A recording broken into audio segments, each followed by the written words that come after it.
definido, chamado de as principais posições sobre o milênio. E tem isso, pastor? Tem. Fala-se na Bíblia que haverá 1000 anos. E aí tem gente que fala que é antes, tem gente que fala que é depois, que não vai ter, que vai ter, vai ser diferente. E nós vamos estar falando sobre isso, tá? Quero convidar você a abrir Apocalipse capítulo 20. O irmão Cláudio tem que arranjar uma versão mais cristã, tirar essa versão herege dele. Como é? Sua versão é herege, todo mundo tem uma versão diferente. A sua é diferente da nossa, todo mundo tem a mesma versão. Apocalipse o quê? Capítulo 20, verso 2, 3 e 4. Às vezes vocês estão lendo um negócio, eu estou procurando aqui. Se eu tenho que pegar o ganho, eu vou dar uma Bíblia do seu aniversário aqui, velho. Apocalipse 20? 20, verso 2, 3 e 4. Ele segurou o dragão, a antiga serpente, que é o diabo, Satanás, e o prendeu por 1000 anos. Lançou-o no abismo, fechou e pôs o selo sobre ele, para que não mais enganasse as nações, até se completassem os 1000 anos. Depois disso, é necessário que ele seja solto por pouco tempo. Vi também tronos, e nestes sentaram-se aqueles aos quais foi dada a autoridade de julgar. Vi ainda as almas dos decapitados por causa do testemunho de Jesus. Só um minutinho, decapitados. Você viu como é bíblico? O povo está morrendo sem cabeça aí. Ó, decapitados. Estava falando de Apocalipse, aí os caras foram perdidos no pescoço. Pode continuar. Por causa do testemunho da palavra de Deus. Tantos quantos não adoraram a besta, nem tampouco a sua imagem, e não receberam a marca na fronte e na mão. Viverão e reinarão com Cristo durante 1000 anos. Esses 1000 anos é o que leva a muitas posicionamentos. Tem 3 principais, e o que nós vamos ver a partir de hoje é um termo chamado amilenismo. Amilenismo, essa é a posição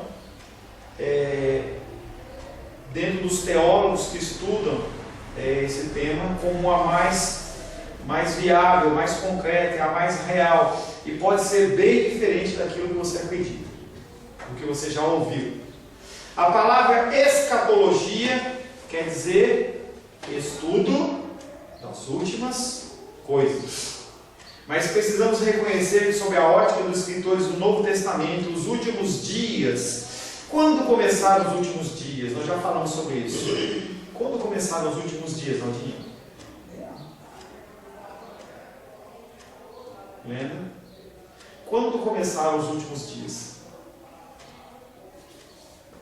Chuta. Quando aconteceu alguma coisa? Os últimos dias. Quando começaram os últimos dias? Quem morreu? Cristo. E quando ele ressuscitou, a partir do momento que Jesus Cristo morreu e ressuscitou, começou os seus últimos dias. A partir dali, qualquer momento, desde que se cumpram todos os sinais que nós já falamos, o Cristo pode voltar. Falei também que em Tessalônica e em outras cidades, as pessoas tinham tanta certeza que Jesus Cristo estava voltando, que eles pararam até de trabalhar. Vendiam suas coisas, pararam de trabalhar, e o apóstolo Paulo olha para ele e diz assim: não é bem assim, continua fazendo o que tem que fazer. Se você não trabalhar, você não. Esse era o pensamento. Então, qualquer momento depois da ressurreição de Cristo quer dizer últimos dias. Tá? Primeiro, derramamento pentecostal do Espírito Santo. Atos capítulo 2.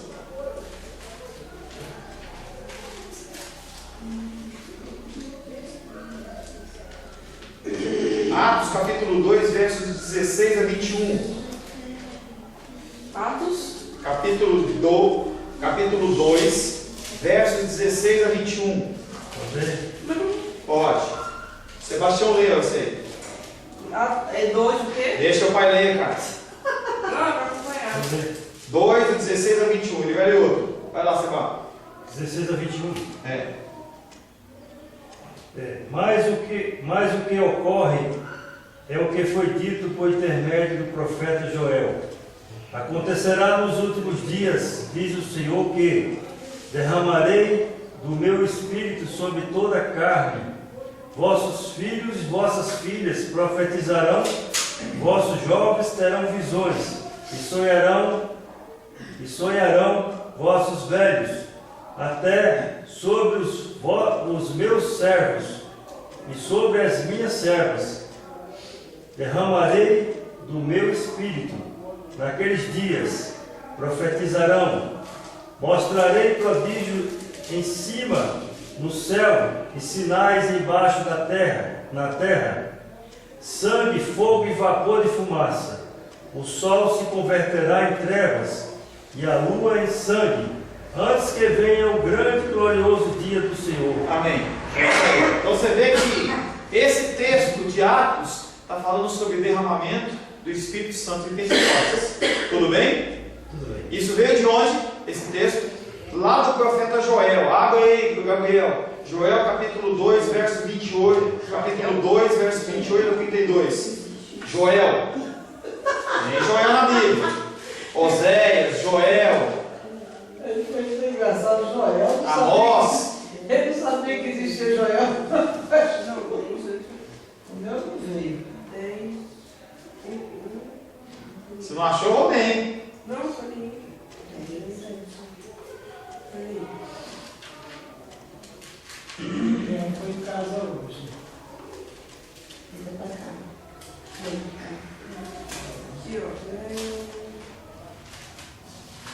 Aqui, Joel. Capítulo 2, 1. verso 28 até 32. Quando eu mandar parar, você para. E acontecerá depois que derramei Lê direito. E acontecerá depois que derramarei o meu espírito sobre toda a carne.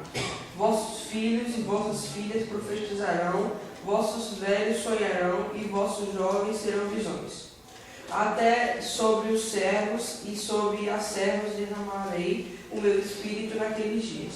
Mostrarei prodígios no céu e na terra, sangue, fogo e colunas de fumaça. O sol se converterá em trevas e a lua em sangue, antes que venha o grande e terrível dia do Senhor. Amém. Você viu? Mesmo texto em Atos, mesmo texto em Joel. Joel profetizava sobre o tempo, os últimos dias, sobre o fim dos tempos. Tudo que aconteceria antes do dia do Senhor, ele fala que aqueles seriam os últimos dias. Quando vem Atos, últimos dias. E aí o Senhor ele vem e derrama o Pentecostes. Então os últimos dias começaram com a morte e a ressurreição de Cristo. Últimos dias não é 2020, 2050, nada disso. Desde a época que Cristo morreu e ressuscitou, começou-se os primeiros dias. 1 Coríntios, capítulo 10, verso 11.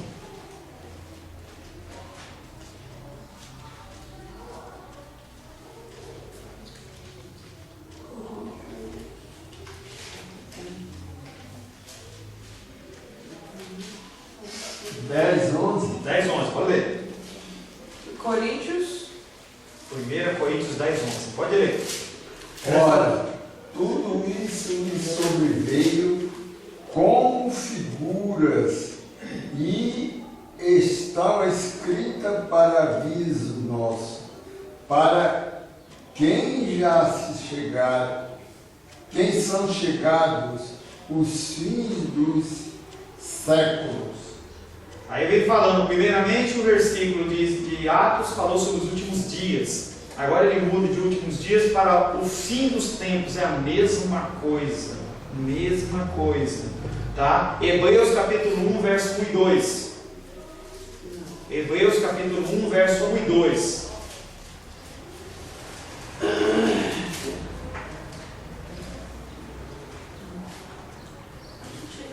Quem achou, lê? Pode ler, Nandinho. Ah, não achou não? Aqui, Hebreus o quê? Capítulo 1, verso 1 e 2. Havendo Deus mostrado outrora, falado Eita. muitas vezes e de muitas maneiras aos pais pelos profetas. Nesses últimos dias nos falou pelo Filho, a quem constituiu o herdeiro de todas as coisas, pelo qual também fez o universo. Tá? Então, novamente, ele vem falando últimos dias. Já está em Hebreus, aí no livro de Hebreus, está falando que ali já era últimos dias. Já é últimos dias em Atos, é em Coríntios e é em Hebreus. 1 Pedro, capítulo 1, verso 20. 1 Pedro. Capítulo 1, verso 20.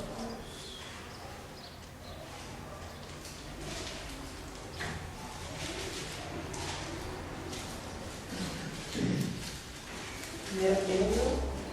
1:20.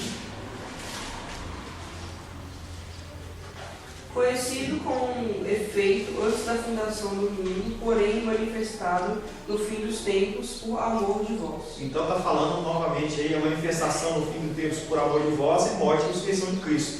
Então, últimos dias, últimos tempos, está se referindo, vou falar mais uma vez, do tempo de morte e ressurreição de Cristo até a sua volta. Então, qualquer período desse pode ser últimos dias. É uma contagem regressiva, né? Sim, Né? pode ser, pode ser. Olha o meu aqui como diz. Por que a glória será? Por que a glória será essa? Não, você não vai em 1 Pedro 1:20, Cláudio. Está no 2. Está no Pedro 2, né? Ah, é. Tá? O todo da revelação redentiva de Deus, ela é estruturada nos termos de Antigo Testamento e cumpre no Novo Testamento. Você tem as profecias que são lançadas no Antigo Testamento, todas elas para se cumprir no Novo Testamento. O Antigo Testamento aponta para Cristo, as profecias e se cumprem todas em Cristo. Cristo, o tema da profecia do Antigo Testamento, tudo que se fala em Antigo Testamento está apontando para Jesus Cristo. Tudo. Tá? No Antigo Testamento existem passagens que falam sobre um tempo vindouro, da paz mundial. No Antigo Testamento já falava desse tempo. Tempo de paz mundial e de justiça. Uma época quando o templo será reconstruído, o sacerdócio restabelecido e os sacrifícios novamente oferecidos. Tudo bem? Vou separar os dois, hein? Até agora ele não se conforma, ele está lendo. Estava lendo 1 Pedro alguma coisa, mas não era o texto de 1:20 não. Tá? Então no Antigo Testamento, não se preocupe, no Antigo Testamento existem passagens que falam dessa paz que vai haver, dessa paz a partir do reinado de Cristo. Ele vai falar que o templo ele vai ser reconstruído, os sacrifícios eles vão ser retomados e a adoração ao Senhor vai ser também restabelecida. Isaías 60. Quais são? Eu separei duas passagens. Isaías 60, versos 10 até 14. Isaías 60, versos 10 até 14.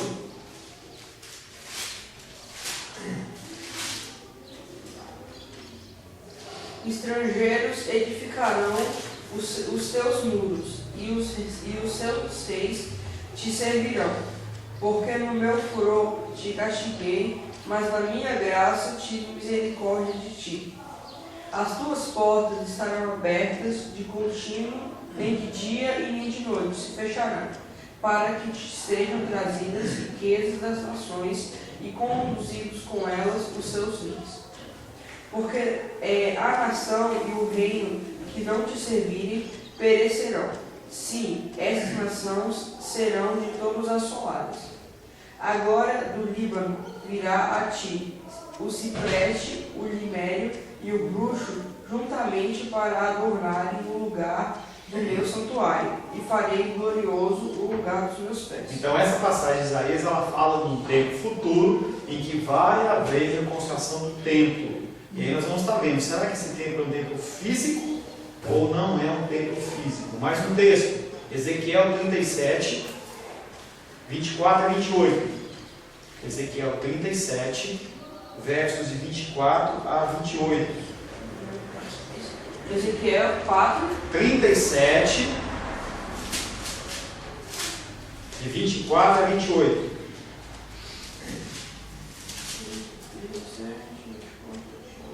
o meu servo Davi reinará sobre eles. todos eles terão um só pastor, andarão nos meus juízos, guardarão os meus estatutos e os observarão. Habitarão na terra que dei ao meu servo Jacó, na qual vossos pais habitarão nela.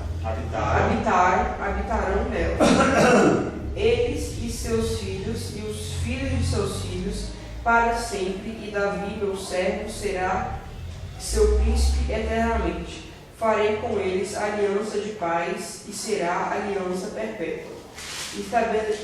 Estabelecê-los-ei e os multiplicarei, e porei o meu santuário no meio deles para sempre. O meu tabernáculo estará com eles, e eu serei o seu Deus, e eles serão o meu povo. As nações receberão que eu sou o Senhor, que santifico a Israel, quando o meu santuário estiver para sempre no meio deles. Que santuário é esse? Seria correto interpretar essas duas profecias do Antigo Testamento e outras que existem como a descrição do futuro reino de Cristo milenar? Estabelecerá na terra em sua segunda vinda de forma literal? Essa é a pergunta. A gente vai olhar para esses termos de forma literal. Esse texto de Apocalipse, ele é literal? Vai ter realmente um templo reconstruído? Vai ter realmente os sacrifícios, matar os bichinhos de novo? Se os bichinhos forem mortos de novo como sacrifício, o sacrifício de Cristo, ele é anulado. Não tem sentido.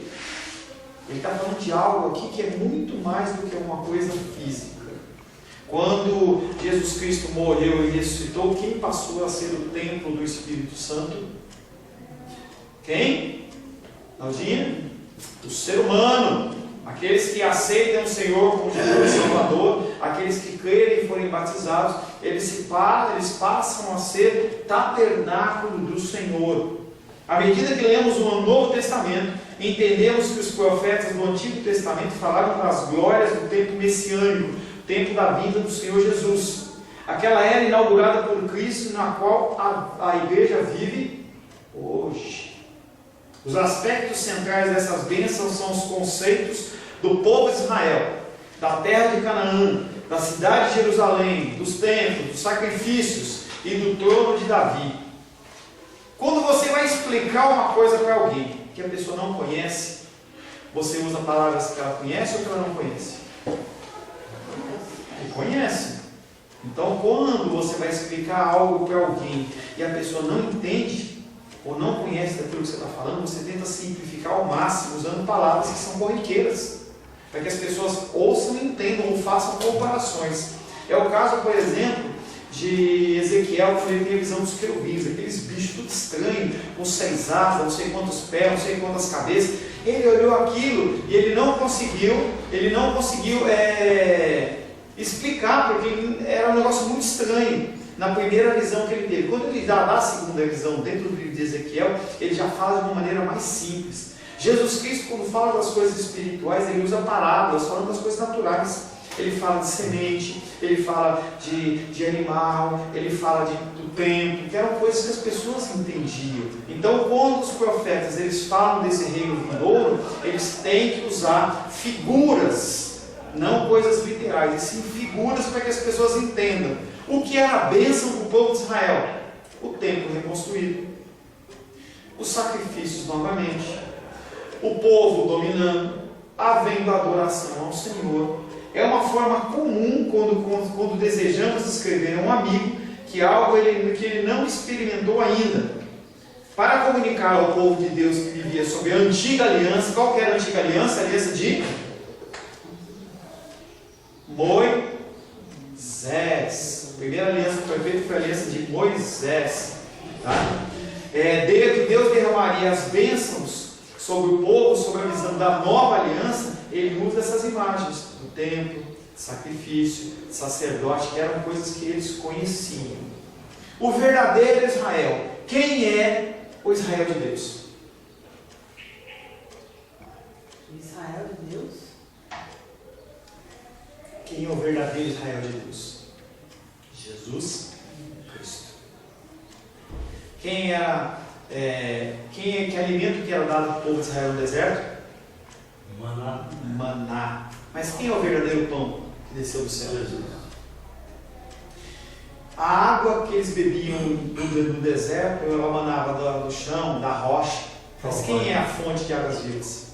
Jesus. Tá? Então o verdadeiro Israel de Deus, o Israel de Deus que é composto por Ele como cabeça e nós como noiva de Cristo, é Cristo. Qual Tá? a água Quem bebia? que Cristo?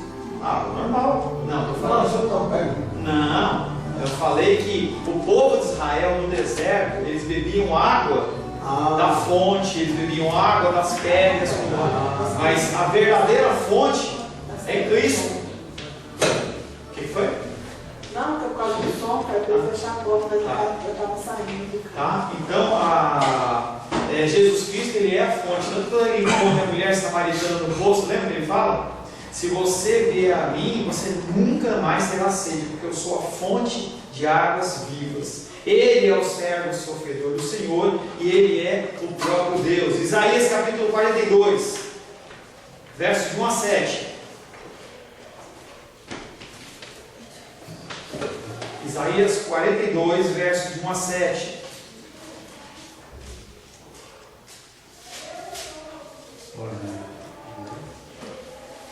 Eis aqui o meu servo, a quem sustenho o meu escolhido, em quem a minha alma se compraz.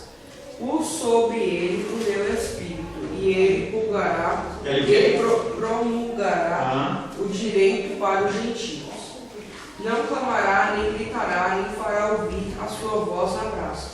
Nem esmagará a cana quebrada, e nem apagará a torcida que fumega. Em verdade, promulgará o direito. Não desanimará, nem se quebrará até que ponha na terra o direito, e as terras do mar guardarão a sua doutrina.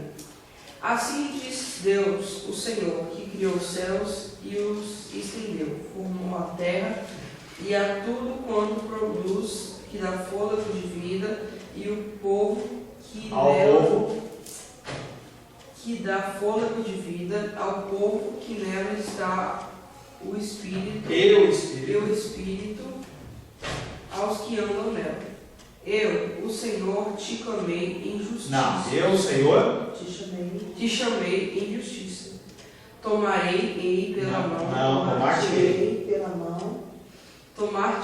pela mão, e eu te guardei, e te guardarei, e te farei mediador da aliança com o povo e luz para os gentios, para abrires os olhos aos cegos, para tirares da prisão o cativo e dos carceres.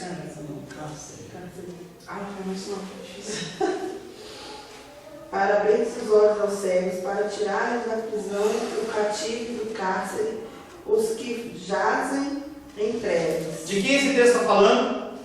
Da gente. Eis aqui o meu servo, a quem sustenho, o meu escolhido, em quem minha alma se compraz. Em quem que o Senhor tem prazer? Eis o meu filho amado, em quem tenho prazer. Quem que é? Jesus. Tá? Ele expus sobre ele o meu espírito. Ele promulgará o direito para os gentios. Quem são os gentios? Nós. Não clamará, nem gritará, nem fará ouvir a sua voz na praça. Jesus Cristo queria holofote sobre a vida dele? Não. Ele não esmagará a cana quebrada, nem apagará a torcida que fumega. Em verdade, promulgará o direito. Os judeus queriam que ele viesse como um rei poderoso, mas ele não veio no sentido que eles queriam. Não desanimará, nem se quebrará, até que ponha na terra o direito, e as terras do mar aguardarão a sua doutrina. Assim diz o Senhor, que criou os céus e estendeu, formou a terra e tudo quanto produz, que dá fôlego de vida ao povo que nela está, e ao Espírito que anda nele. Eu, Senhor, te chamei em justiça. Chamou quem? Jesus. Eu, Senhor, te chamei em justiça. Tomar-te-ei pela mão e te guardarei, te farei mediador da aliança. Quem que é o mediador da aliança? Jesus. Com o povo e a luz para os gentios, para abrirmos os olhos aos cegos, eu e você, enquanto não conhecemos Cristo, olhos cegos, para tirar da prisão o cativo e do cárcere os que jazem nas trevas. O verdadeiro Israel de Deus é Cristo. Isso se refere a uma nação que é vista como serva do Senhor, ou trata-se do Messias? É do Messias. Não está falando do povo de Israel judeu, está falando de todo esse povo que faz parte do corpo de Cristo. Ele é o verdadeiro Israel de Deus. A nação de Israel, ela foi chamada? Sim, mas ela foi chamada para ser serva de Deus, uma luz para iluminar as nações. Mas eles cumpriram o papel deles? Não cumpriram o papel deles. Estendeu aos gentios, e a figura de Cristo vem como o novo Israel de Deus. Dado que Cristo é o verdadeiro Israel, a verdadeira semente de Abraão, nós que estamos em Cristo, pela fé e pela operação do seu Espírito, somos o verdadeiro Israel de Deus, com Cristo como cabeça, fazendo parte de um grande corpo que representa o corpo de Cristo. Somos o verdadeiro Israel, o Israel da fé, e não apenas descendentes naturais. Gálatas capítulo 3, verso 7. Aquela parte que fala dos adotados e filhos, tem alguma coisa a ver? Nossa, Jesus Cristo é o que filho? Filho unigênito, porque ele é o primeiro. Jesus Cristo é o primeiro filho. Todos os outros filhos, eles vêm a partir de Cristo, sendo adotados na família de Cristo. Gálatas capítulo 3, verso 7.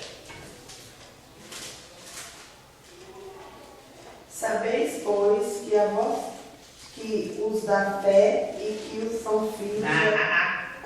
Não, você trocou umas palavras. Sabeis, pois. Não é sabeis. Sabei. Saber. Que diferença? Sabei. Ou sabeis. Então, que diferença? Lógico que tem. Sabei, pois, que os da fé é que são filhos de. Exatamente. Então, o que esse texto está falando, e o apóstolo Paulo escreveu para os Gálatas, é que a pessoa não é filha de Deus porque tem um título, ou porque é judeu, e hoje, não é porque ele faz parte de uma igreja, não é porque ele é presbítero, porque é pastor, não é esse povo. O povo de Deus são aqueles que são da fé. Sabei, pois, que os da fé é que são filhos de Abraão. Os da fé que são aqueles que são filhos de Deus. Dizemos, sim, a nação de Israel era o povo de Deus na antiga aliança. Mas na nova aliança, a igreja cristã é o verdadeiro povo de Deus. Amém? Amém. Bem? Vamos avançar. Gálatas 3, 7. Canaã, a terra prometida. Aprendemos no Novo Testamento que Canaã era a terra da promessa. Sim ou não? Canaã. Nós estamos falando em Josué, que eles tomaram a posse da terra de... Josué tomou posse de terra de Canaã. Tá? Não era apenas um tipo mais da plena e rica herança que é de Abraão e de todos os seus descendentes em Cristo. 2 Pedro, capítulo 3, verso 13. Vai lá, Gabriel, assistiu, né? Desisti. Se ler errado, eu vou atenção mesmo. Tá difícil. Você vai ver certo, cara. Ele chegou com Caleb já nessa época, não? Já chegou com Caleb e Canaã? Lá em Josué, sim. Josué e Caleb foram os dois únicos daquela geração antiga. 2 Pedro, capítulo 3, verso 13. Josué e Caleb foram os únicos da primeira geração que saiu do Egito que entraram na terra prometida, que foram os que não murmuraram. Pelo contrário, alegrai-vos na medida. 2 Pedro, capítulo 3, verso 13. Segunda.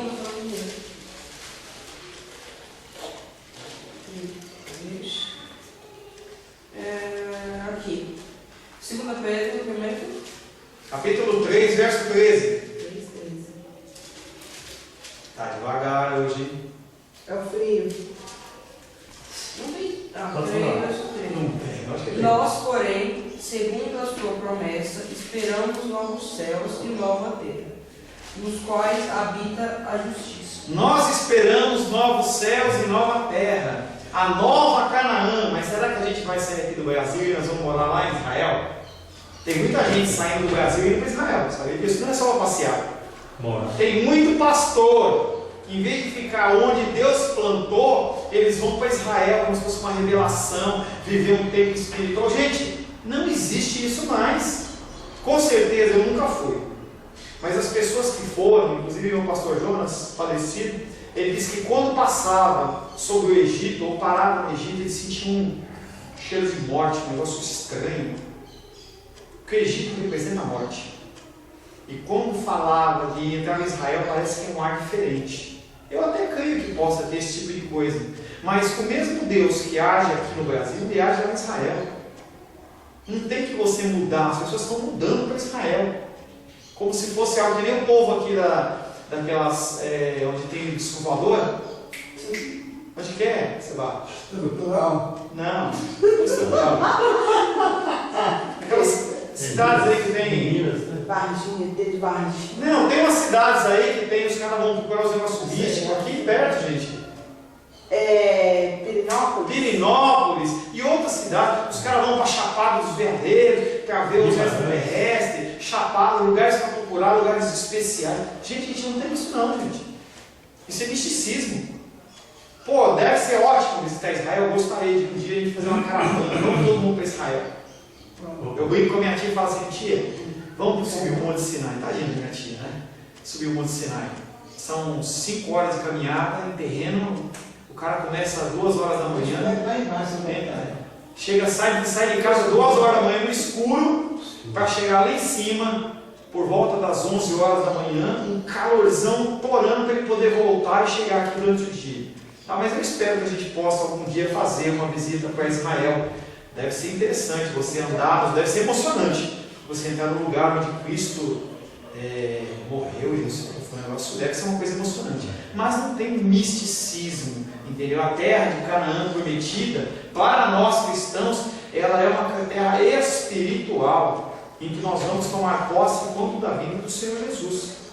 Novos céus e nova terra. 2 Pedro 3,13 que o Gabriel leu, que não tinha na Bíblia e o Senhor inseriu e ele achou, falando sobre os novos céus e nova terra.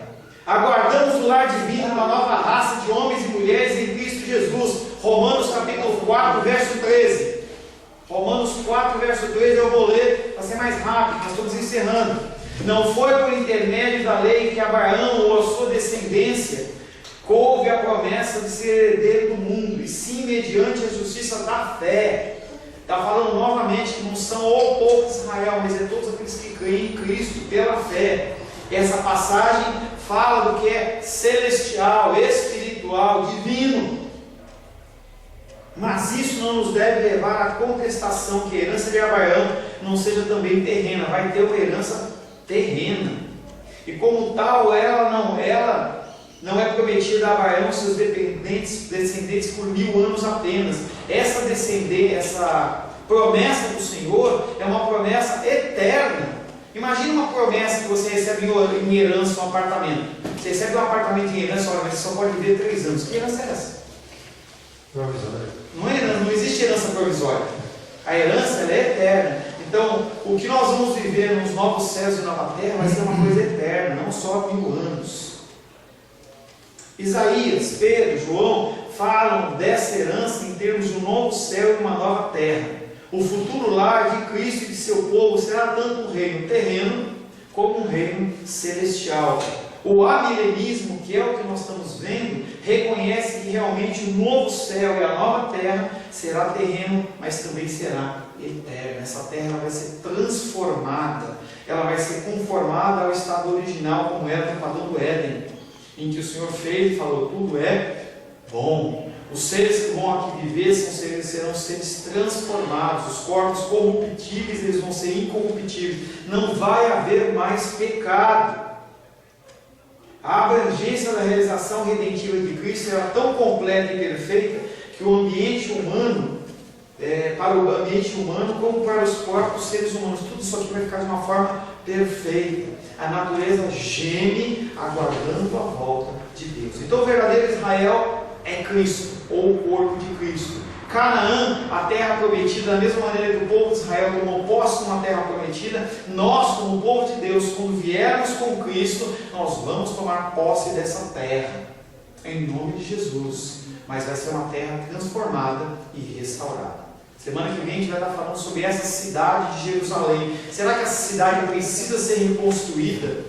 Será que a gente vai realmente ter uma cidade separada, construída com tijolo e tudo mais, como fez o Cristo Macedo lá, construir em São Paulo o templo de Salomão? Será que é isso que Cristo tem para mim e tem para você, algo em que o ouro é importante, em que a prata é importante. Será que Deus ele está preocupado realmente com uma reedificação do terreno, do sólido? Feche seus olhos. Em nome de Jesus, agradecemos ao Senhor pelo início do estudo, o início da meditação a respeito do milênio, Pai, do que haverá nos últimos tempos. Pedimos que o Teu Espírito Santo nos oriente, que nós possamos continuar estudando a respeito desses elementos, Pai, porque nós queremos acreditar naquilo que é verdadeiro, Pai, não aquilo que nos foi imposto ou foi colocado sobre as nossas vidas de uma forma que não é bíblica, Pai. Nos rendemos ao Senhor e à Tua vontade e ao Teu querer, em nome de Jesus. Amém.